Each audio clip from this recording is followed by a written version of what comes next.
Okay, so as promised, we have a ranking video. We are ranking my sports scarf collection as part of the memorabilia collection. Now, I've added obviously three more in recent days. In the last week or so, I've added three more to the collection.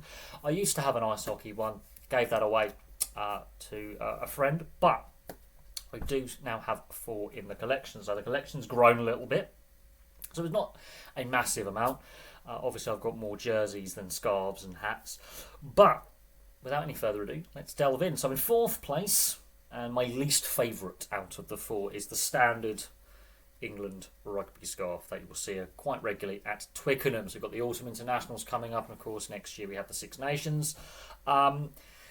Yeah, it's quite a heavy material as well, but I've never really liked the excessive use of blue on the standard England rugby scarves, considering that the majority of the kit is white and the national colours are red and white if you had the St George flag.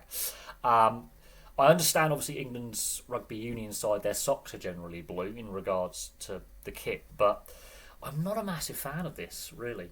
Not really a massive fan, and it is a very, very heavy material compared to the other three. Very, very heavy material. But for £3, not bad. It's just not my favourite. I don't dislike it, but I think with the RFU, they could be a bit more inventive with some of their merch. I think too much blue. It's a heavy material.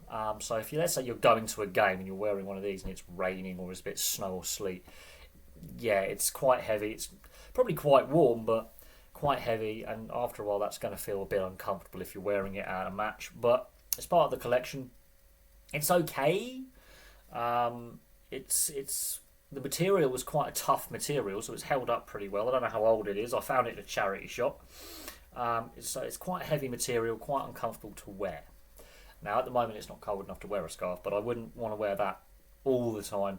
It's quite a heavy material, but it's a very durable material. It's just I just find the blue and the red, yeah, it's a good mix, but if you took England off that and put France on that, you wouldn't be mistaken for thinking it was a French scarf. I think the RFU could be a little bit more adventurous with some of their designs. Now, third place.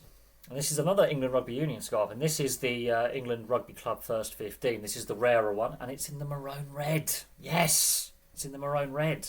And it's a lot lighter material. It's more, it's nicer. I think this one's nicer, partly because the RFU got a little bit, I don't know, adventurous and decided not to have blue on the scarf. It's amazing. It's different.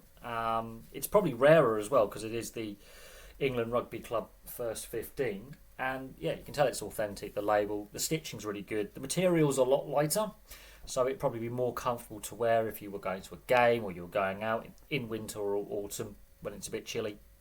It's quite a comfortable.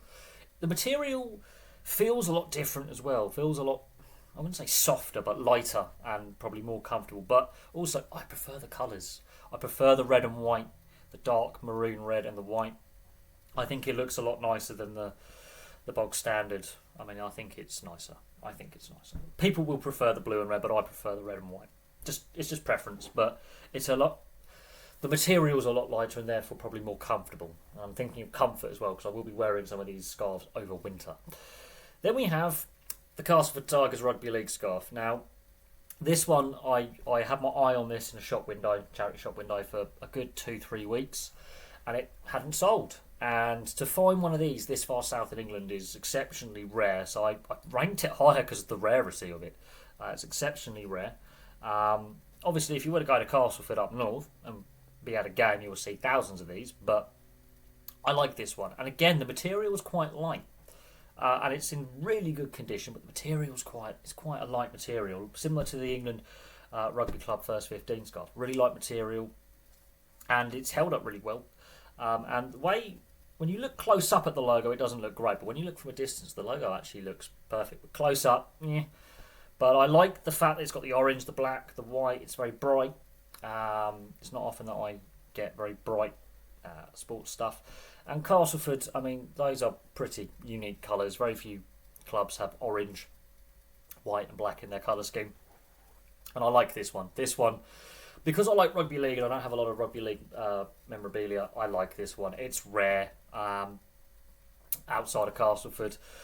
And to find it in the home counties in England, I'm pretty happy with that. That's quite a nice find, and as a rugby league fan, I like it. It's not often that I wear orange apart from at work, so it's quite nice to have that one. Now, my favourite one is not because of the design. It's to do with what it is, and it's the Euro 96 England scarf. Now, this one is not in the best of condition. The material is really, really light, but it's probably the rarest of the lot because it is Euro 96 and there was a limited amount of these made. And the fact that it does have some damage on it, it's not in the best of condition. There's a few nicks and tears in it, but it's Euro 96. And I have fond memories of the tournament, one of the first major international sporting tournaments that I really watched enthusiastically as a kid. Unfortunately, the material on this one, it snags a lot on this one, and it's very light, very, very light. This wouldn't keep you very warm. But it's Euro 96, rare as hell, rare as heaven's teeth these days. To have one in this condition is pretty good going, to be fair. And this was actually already in the collection before I added the other three. And I think this one is my favourite, simply because of, Euro 96, the tournament, remembering it as a kid, having very fond memories of Euro 96. So there we go. If I was get some more to add to the collection, obviously the collection would change a bit in ranking, but I would have to say this one is my favourite because of the memories of the tournament, but I would put Castleford very close behind simply because it's rare in this part of the country to find them. The two rugby union ones, I do feel the RFU could do a bit better with some of their merchandise designs. I mean, I do like the maroon red one. I think that is far more interesting and rarer than the bog standard this one. I mean, this bog standard generic England rugby scarf, I mean, they could do a lot more with the designs. They could be a bit more, I wouldn't say risky, but a bit more outside the box and a bit more open to changing the design a little bit. Maybe reducing the amount of blue, a bit more red, a bit more white in there, make it a bit more interesting, break it up a little bit. And it's also a very heavy material. But there we go, there's ranking my sports scarves.